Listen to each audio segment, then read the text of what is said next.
Marcus Chen had always been invisible in the best possible way. For 15 years, he worked as a telecommunications engineer for a small company in Bamako, Mali.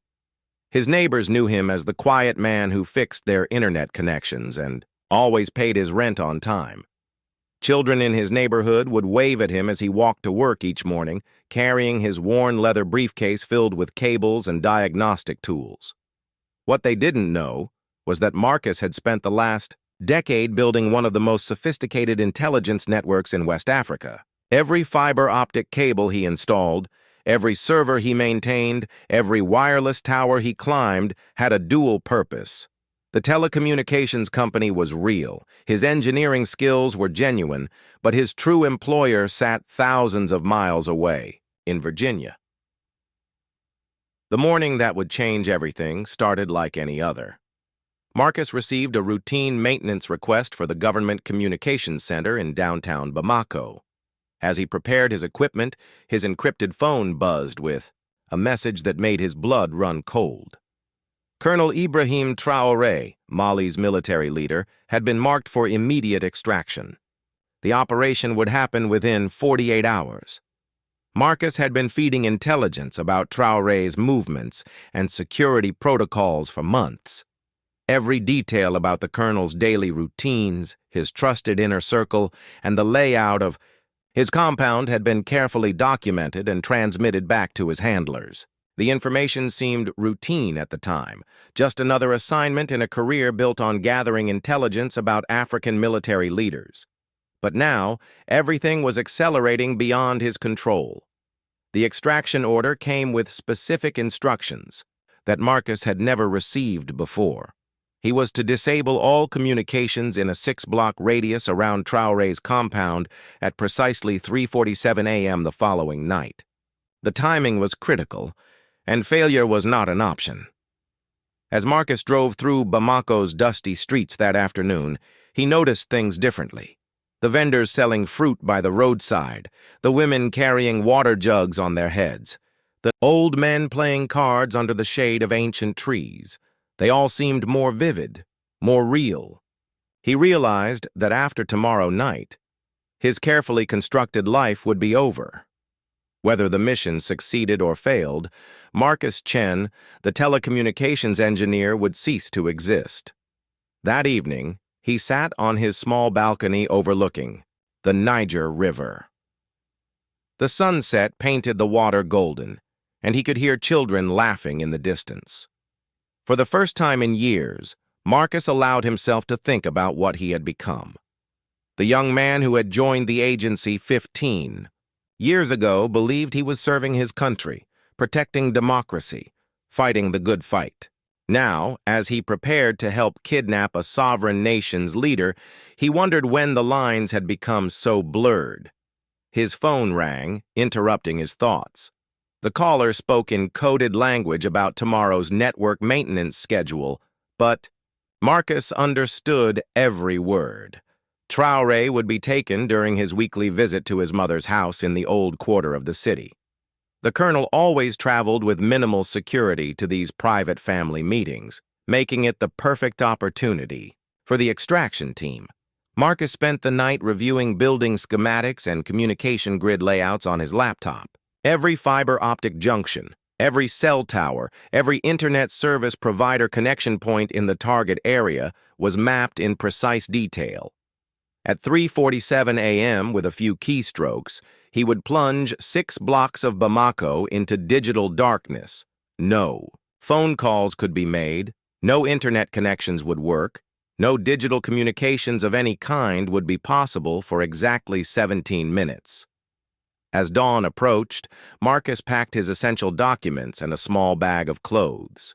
By tomorrow evening, he would either be on a plane to a new identity in South America, or he would be dead. There was no middle ground in operations like this. He took one last look around his modest apartment, at the life he had built as cover for his real work. The irony wasn't lost on him. In trying to remain invisible, he had become more visible than he ever imagined possible.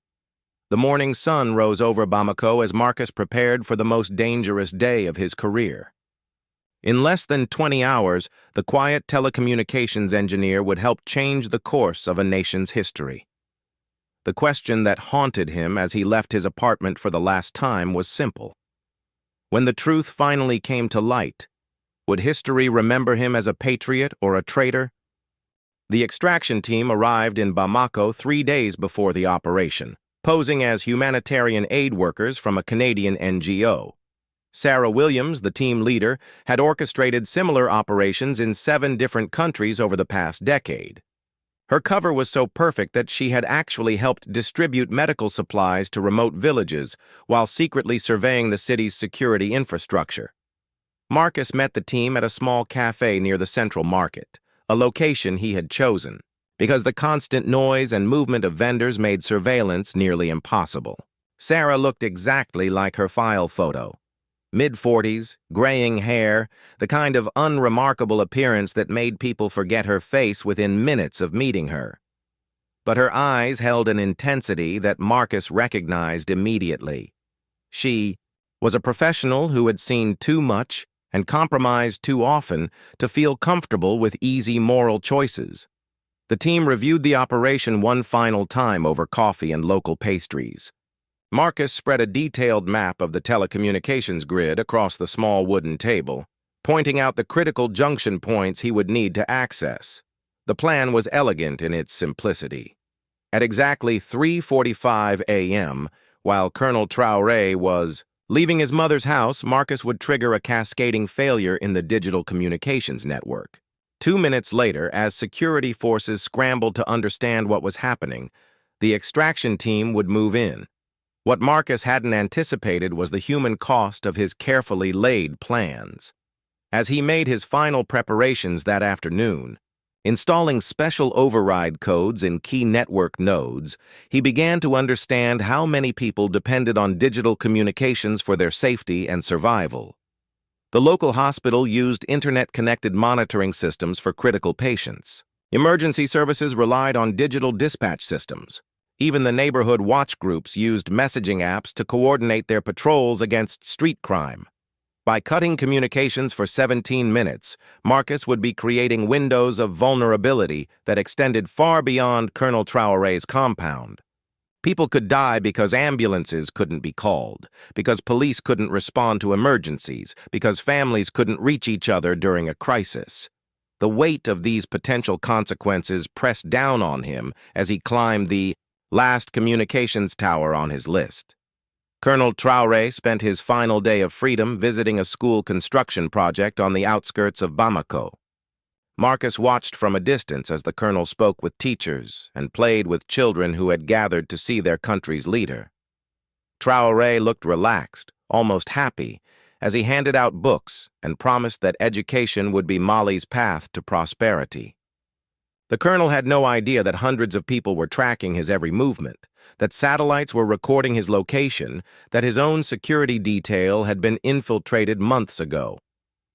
As evening approached, Marcus made his way to the central communications hub for the final time. The building was a concrete fortress built during Mali's colonial period, retrofitted with modern equipment, but still bearing the architectural marks of a different era. The security guard, Amadou, greeted Marcus warmly as always.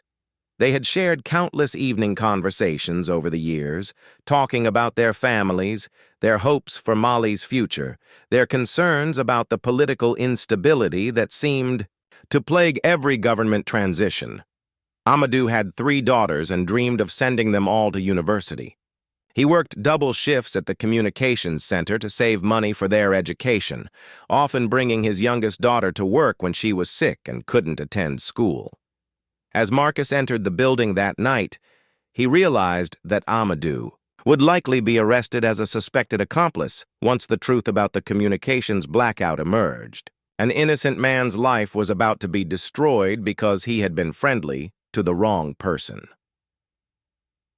The main server room hummed with the sound of cooling fans and electrical equipment. Marcus had been in this room hundreds of times, but tonight, everything felt different.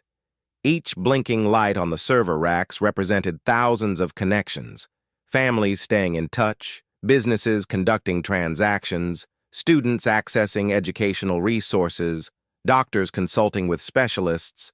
In distant cities, with a few keystrokes, he was about to sever all of those connections simultaneously. At 3:40 a.m., Marcus received the final confirmation signal from the extraction team. They were in position around Colonel Traoré's mother's house, waiting for the communications blackout that would give them their window of opportunity.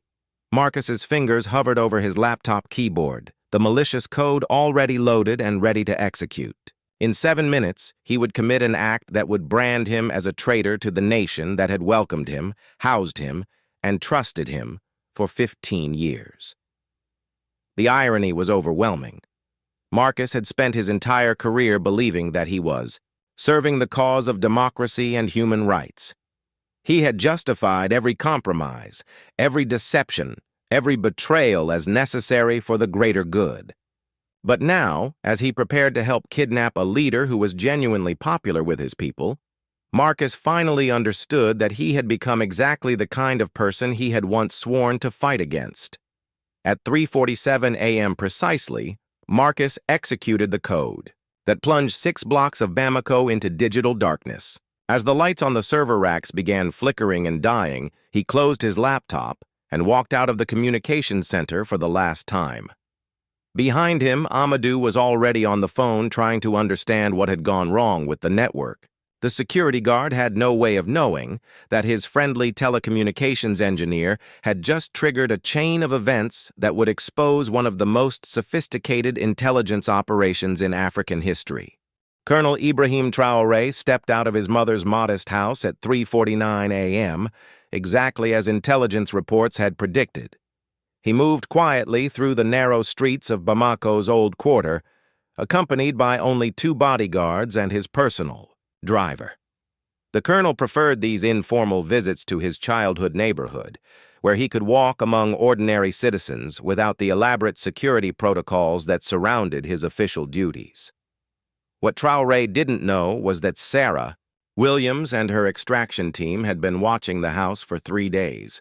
They had memorized every entrance, every alley, every potential escape route in the surrounding 6 blocks.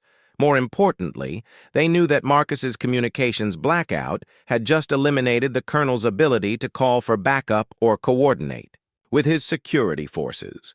The first sign that something was wrong came when Traoré's bodyguards tried to radio their position back to the security command center. Instead of the familiar crackle of radio communication, they heard only static. Cell phones showed no signal. Even the satellite communication device that one guard carried for emergencies displayed nothing but error messages. In less than 2 minutes, Colonel Traoré had been cut off from the entire digital world. Sarah's team moved with practiced precision.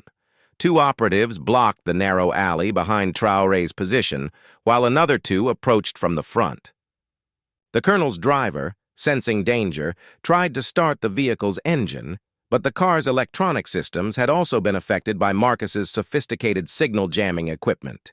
For the first time in months, Traoré found himself truly vulnerable and alone. The confrontation lasted less than 90 seconds. Traoré's bodyguards were professionals, but they had been trained to deal with local threats: armed robbers, political dissidents, angry crowds. They were not prepared for an extraction team that had been planning this operation for months and knew every detail of their standard procedures. Tranquilizer weapons and advanced restraint techniques made resistance futile. As Colonel Traoré lost consciousness, he caught a glimpse of Sarah Williams removing her humanitarian aid worker disguise. The woman who had spent weeks distributing medical supplies to Mali's poorest villages was now overseeing his kidnapping with cold, methodical efficiency. The last thought that crossed Traoré's mind before the sedative took effect was a question that would haunt him for months. How many other people in his life were not who they claimed to be? The extraction vehicle was a modified ambulance that the team had purchased weeks earlier through a series of shell companies. To anyone watching, from windows or doorways, it appeared that Colonel Traoré was being rushed to the hospital after suffering some kind of medical emergency. The ambulance's medical equipment was real and functional, its emergency lights flashing authentically, its siren wailing with appropriate urgency as it navigated Bamako's empty pre-dawn streets. Marcus watched from his position near the central communications hub as the ambulance passed his location. Inside that vehicle was a man who had genuinely tried to improve life for Mali's citizens. Traoré had launched education initiatives, infrastructure projects, and anti-corruption campaigns that had earned him widespread popular support. He was not a perfect leader, but he was arguably better than most of the alternatives in a region plagued by military coups and authoritarian governments. The communications blackout lasted exactly 17 minutes, just as Marcus had programmed. As digital connections slowly restored throughout the target area, confused security forces began receiving fragmented reports about their missing colonel. By the time they realized that Traoré had been taken, the extraction team's ambulance had already reached a private airfield 30 kilometers outside Bamako. The aircraft waiting at the airfield bore the markings of a medical transport company based in Morocco. Its flight plan indicated a routine medical evacuation to a hospital in Casablanca, a common occurrence given Mali's limited medical facilities for serious conditions. Airport officials who might have been suspicious under other circumstances accepted the emergency flight documentation without question, especially since the communications disruption had made it difficult to verify details through normal channels. Colonel Traoré regained consciousness during the flight, finding himself restrained but not physically harmed in what appeared to be a genuine medical aircraft. Sarah Williams sat beside him, no longer bothering to maintain her humanitarian aid worker persona. She explained in calm, professional tones that he was being relocated for his own safety, that his political opponents had been planning to assassinate him, that this extraction was actually a rescue operation designed to save his life. Traoré was not fooled by these explanations.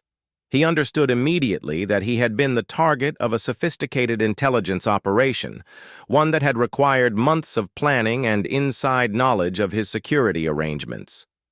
As the aircraft flew over the Sahara Desert, carrying him away from his country and his people, the colonel began to contemplate the larger implications of what had happened.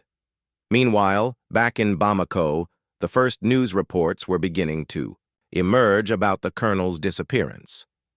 Initial government statements suggested that Traoré had left the capital for a secret meeting with regional leaders, but as hours passed without any word from the colonel or his security detail, the true scope of the crisis became apparent. Mali's government was effectively leaderless, its military command structure thrown into chaos by the sudden absence of the man who had held the country together through years of political instability. Marcus had anticipated this moment of revelation, but he had not prepared for the emotional weight of watching a nation struggle with the consequences of his actions. As he monitored news broadcasts from his safe house, he saw crowds gathering in Bamako's streets, some demanding answers about their missing leader, others expressing fear about what might happen next. The telecommunications engineer who had spent 15 years living among these people had helped create a crisis that could destabilize an entire region. The extraction phase of the operation had been completed flawlessly, but Marcus was beginning to understand that success in his profession often came at costs that were impossible to calculate in advance. Dr. Fatima Keita had built her reputation as West Africa's most skilled digital forensics investigator by solving cases that others considered impossible. When Mali's interim government called her in to investigate Colonel Traoré's disappearance, she immediately understood that this would be the most complex case of her career. The precise timing of the communications blackout suggested a level of technical sophistication that pointed to foreign intelligence involvement. Fatima's first breakthrough came when she analyzed the cascade pattern of the network failure. Most system outages follow predictable paths, spreading from a single point of failure through interconnected networks. But the blackout that had covered Colonel Traoré's extraction showed signs of deliberate orchestration, with multiple simultaneous failures timed to create maximum confusion while avoiding permanent damage to critical infrastructure. The investigation team that Fatima assembled included telecommunications experts from 3 different countries, all of whom had experience dealing with state-sponsored cyber operations. As they worked through thousands of lines of system logs and network traffic data, a disturbing picture began to emerge. Someone with intimate knowledge of Mali's communications infrastructure had been preparing for this operation for months, possibly years. Marcus watched the news coverage of the investigation from a safe house in Morocco, knowing that his carefully constructed cover identity would not survive professional scrutiny. Every cable he had installed, every server he had maintained, every wireless tower he had climbed during his 15 years in Mali had left digital fingerprints that a skilled investigator could follow. The question was not whether Fatima would identify him, but how long it would take and whether he would be safely out of Africa when she did. The breakthrough that Marcus had been dreading came on the 4th day of the investigation. Fatima's team discovered that the override codes used to trigger the communications blackout had been installed over a period of several months, always during routine maintenance windows, always by the same telecommunications engineer. Marcus. Chen's name appeared in system logs more than 800 times, each entry representing another step in his preparation for the extraction operation.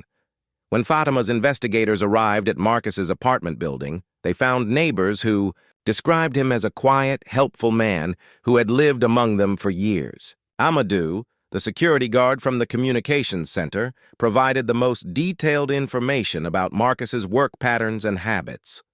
The guard's genuine surprise at learning about Marcus's true activities was evident, but Fatima knew that his friendly relationship with the suspected foreign agent would make him a target for Mali's increasingly paranoid security services.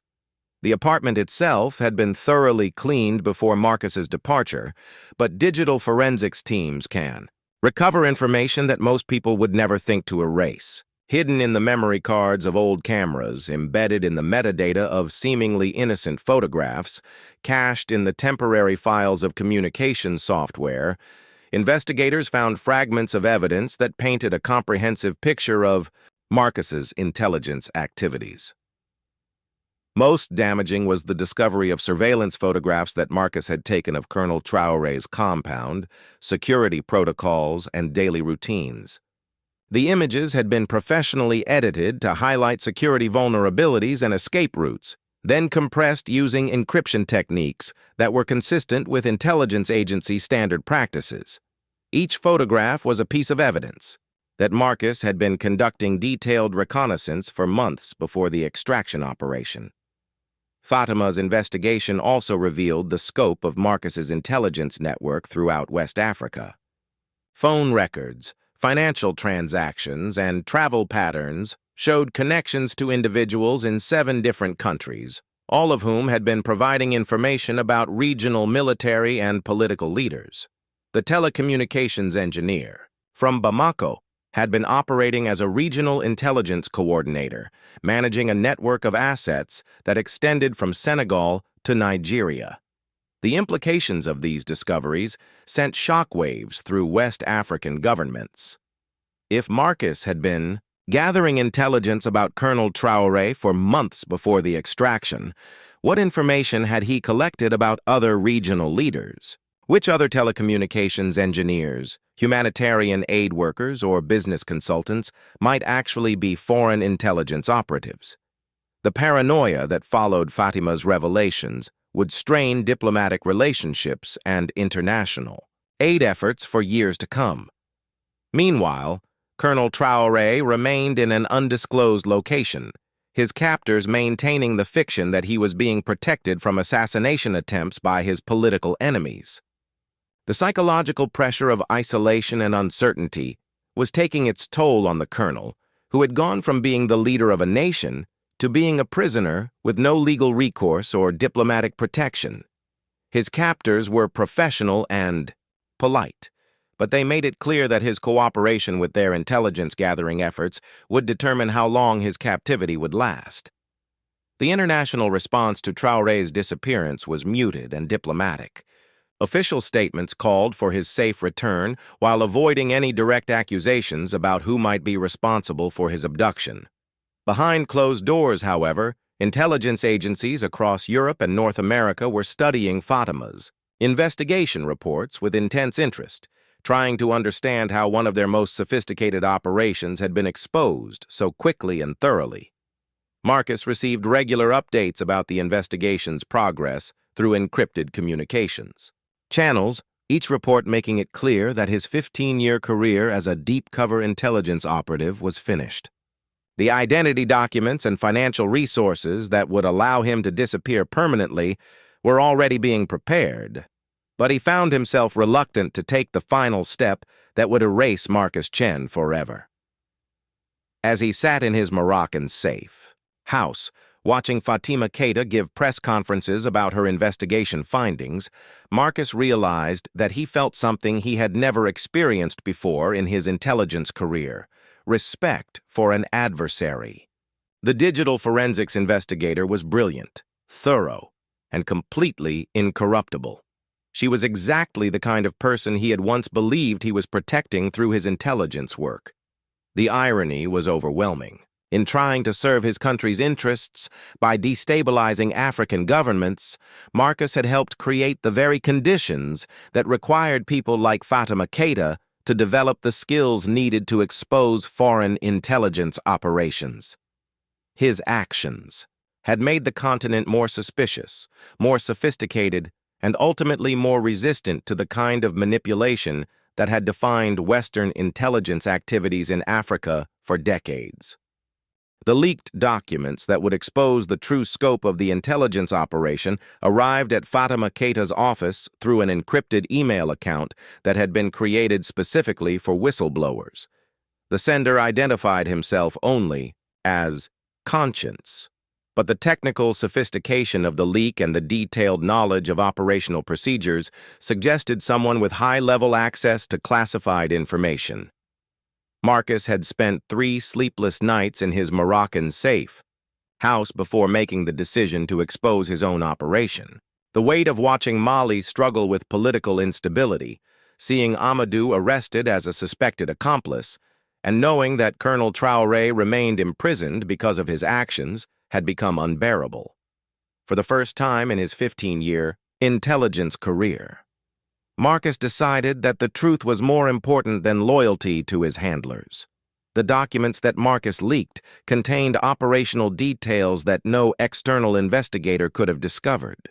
Communication logs between Marcus and his intelligence handlers, financial records showing payments through a network of shell companies, detailed psychological profiles of Colonel Traoré and other West African leaders, and most damaging of all, strategic assessments that revealed the true purpose of the extraction operation. Colonel Traoré had not been kidnapped because he posed a threat to regional security or because he was planning terrorist activities. The intelligence files made it clear that he had been targeted because his government had been negotiating economic partnerships with China and Russia that would have reduced Western influence in Mali's mining sector. The colonel's crime was not authoritarianism or human rights violations. It was economic independence. Fatima read through the leaked documents with a mixture of professional satisfaction and personal outrage. Her investigation had uncovered the technical details of the operation, but these files revealed the broader context that made the colonel's kidnapping part of a systematic effort to maintain Western economic dominance in Africa. The humanitarian aid workers, telecommunications engineers, and business consultants who had appeared in her investigation were all part of a network designed to identify and eliminate African leaders who challenged foreign economic interests. 3. International response to the leak was swift and predictable. Government spokespersons issued carefully worded denials while intelligence agencies launched frantic efforts to identify and silence the whistleblower. Marcus had anticipated these reactions, but he had not prepared for the personal cost of watching his former colleagues and handlers publicly deny the existence of operations that he had risked his life to support for 15 years. Colonel Traoré, learned about the leaked documents from his captors, who showed him selected portions of the files as part of their ongoing efforts to break his psychological resistance. The colonel's reaction surprised everyone involved. Instead of anger or despair, he expressed something approaching sympathy for Marcus Chen. Traoré understood better than most people the crushing weight of moral compromises that political power required, and he recognized that the intelligence operative had sacrificed everything to expose the truth. The leak triggered a crisis of confidence in intelligence operations across Africa. Governments that had worked closely with Western intelligence agencies began reviewing their relationships with foreign advisors, aid workers, and technical consultants. The paranoia that followed Marcus's revelations would make legitimate humanitarian work more difficult and expensive for years to come, but it would also make covert intelligence operations nearly impossible to sustain. Marcus monitored the international reaction to his leak from internet cafes across Morocco, using different locations and computer systems to avoid detection. The professional infrastructure that had protected him during his intelligence career was now being used to hunt him, forcing him to adopt the same security measures that he had once used against targets in Mali. The hunter had become the hunted, and Marcus was discovering how vulnerable he had made himself by choosing conscience over loyalty. The most unexpected consequence of the leak was the international movement that formed around Colonel Traoré's case. African civil society organizations, supported by anti-colonial activists in Europe and America, began demanding not just the colonel's release, but a comprehensive investigation into Western intelligence activities throughout the continent. What had begun as one man's crisis of conscience was becoming a broader challenge to the structures of power that had shaped African politics for decades. Fatima Keita found herself at the center of this movement, her forensic investigation now serving as evidence in international legal proceedings aimed at holding intelligence agencies accountable for their covert activities. She had begun her work simply trying to solve the mystery of Colonel Traoré's disappearance, but the leaked documents had revealed that she was actually documenting a systematic pattern of foreign interference in African governance.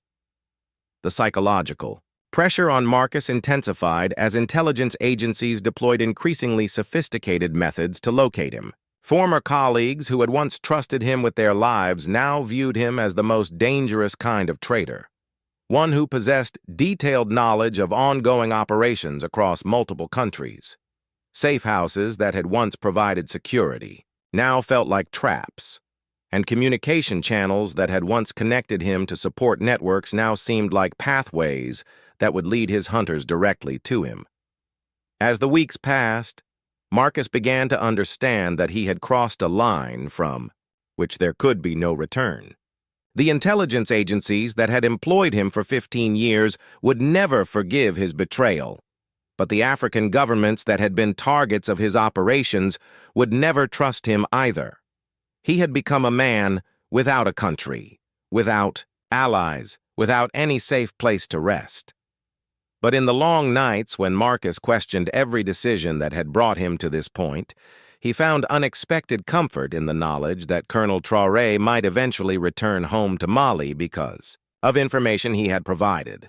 The telecommunications engineer who had spent years helping to destabilize African governments had finally used his skills to expose the very system that had created him. The irony was not lost on Marcus that his greatest success as an intelligence operative would be measured not by the information he had gathered or the operations he had enabled, but by his willingness to sacrifice everything to tell the truth about what he had done. The international tribunal that convened 6 months after Marcus's leak represented an unprecedented challenge to the intelligence agencies that had operated with impunity across Africa for decades. Colonel Traoré, finally released after intensive diplomatic pressure, appeared as a witness via secure video link from Bamako, his testimony broadcast live to audiences across the continent and around the world. Fatima Keita presented her forensic evidence with the methodical precision that had made her investigation legendary among digital investigators. Every cable that Marcus had installed, every server he had maintained, every communication he had intercepted during his 15 years. In Mali was documented and analyzed. The telecommunications engineer's intelligence network was laid bare in excruciating detail, providing concrete proof of systematic foreign interference in African governance. Marcus watched the tribunal proceedings from a small apartment in South America, where he had finally found temporary refuge after months of running from intelligence agencies that had once employed him. The new identity documents that allowed him to travel had been provided by the same whistleblower protection organizations that were now using his leaked information to expose intelligence operations across multiple continents. The most powerful moment of the tribunal came when Colonel Traoré addressed Marcus directly through the cameras, speaking to the man who had orchestrated his kidnapping but had also made his freedom possible. The colonel's words were measured and thoughtful, acknowledging the complexity of choices that individuals face when serving institutions that demand moral compromises. Traoré did not offer forgiveness, but he expressed understanding for the psychological journey that had led Marcus from complicity to conscience. Sarah Williams and her extraction team had disappeared completely, their identities erased so thoroughly that even the tribunal's investigators could find no trace of their current locations. The humanitarian aid organization that had provided their cover was dissolved within weeks of the leak, its legitimate aid workers scattered to other organizations, and its covert operatives reassigned to different regions and different identities. Amadou, the security guard who had been arrested as a suspected accomplice, was finally released after the leaked documents proved his innocence. But the months of imprisonment and interrogation had taken their toll on his health and his faith in the justice system that had failed to protect him. The guard's 3 daughters, whose education he had worked so hard to fund, now struggled in schools that had been disrupted by the political instability that followed their colonel's kidnapping. The broader impact of Marcus's revelations extended far beyond Mali's borders. Intelligence agencies in capitals across Europe and North America were forced to shut down operations that had been compromised by the leaked documents. The network of assets that Marcus had helped manage across West Africa was systematically identified and exposed, ending careers and destroying lives throughout the region. African governments began implementing new security protocols that made traditional intelligence gathering much more difficult and expensive. The telecommunications infrastructure that had provided Marcus with his perfect cover was redesigned with cybersecurity measures that could detect the kind of sophisticated monitoring equipment he had installed throughout Mali's communications networks. International aid organizations found their work complicated by increased suspicion from African governments and civil society groups who now questioned the motives of every foreign advisor and technical consultant. The paranoia that followed Marcus's revelations made legitimate humanitarian work more challenging, but it also made it nearly impossible for intelligence agencies to maintain the kind of deep cover operations that had characterized their activities. In Africa, for decades, Marcus's transformation from invisible intelligence operative to global whistleblower was complete, but the personal cost had been devastating. The skills that had made him valuable as a covert agent were useless in his new life as a protected witness. The psychological training that had allowed him to maintain false identities for 15 years now made it difficult for him to form genuine relationships or trust even the people who were trying to help him. The telecommunications engineer who had once moved invisibly through Bamako's streets now lived under constant surveillance, protected by the same kinds of security measures that he had once used to monitor targets in Mali. The irony of his situation was not lost on Marcus. He had gained international recognition for his moral courage while losing any possibility of living a normal, anonymous life. Colonel Traoré returned to leadership in Mali with enhanced credibility and international support, but the country continued to struggle with the political instability that had been exacerbated by his kidnapping. The colonel's economic partnerships with China and Russia that had originally made him a target proceeded with greater caution, as all parties understood that Western intelligence agencies would be watching for opportunities to disrupt future agreements. Fatima Keita's investigation became a template for digital forensics work across Africa, her methodologies now taught in universities and security training programs throughout the continent. The young investigator who had solved an impossible case found herself at the center of a movement to build African capacity for detecting and countering foreign intelligence operations, as Marcus reflected on the chain of events that had transformed him from a loyal intelligence operative into an international fugitive. He struggled to determine whether his choices had made the world better or worse. Colonel Traoré was free, but Mali remained unstable. Intelligence operations in Africa had been exposed, but legitimate humanitarian work had been made more difficult. The truth had been revealed, but at costs that were still being calculated. The man who had spent 15 years living in the shadows had finally stepped into the spotlight, but he discovered that visibility came with its own form of imprisonment. Marcus Chen, the telecommunications engineer, was gone forever, replaced by a whistleblower whose conscience had cost him everything he had built during his intelligence career. In choosing truth over loyalty, he had found a different kind of purpose. But he had also learned that moral courage often demands sacrifices that are impossible to measure in advance.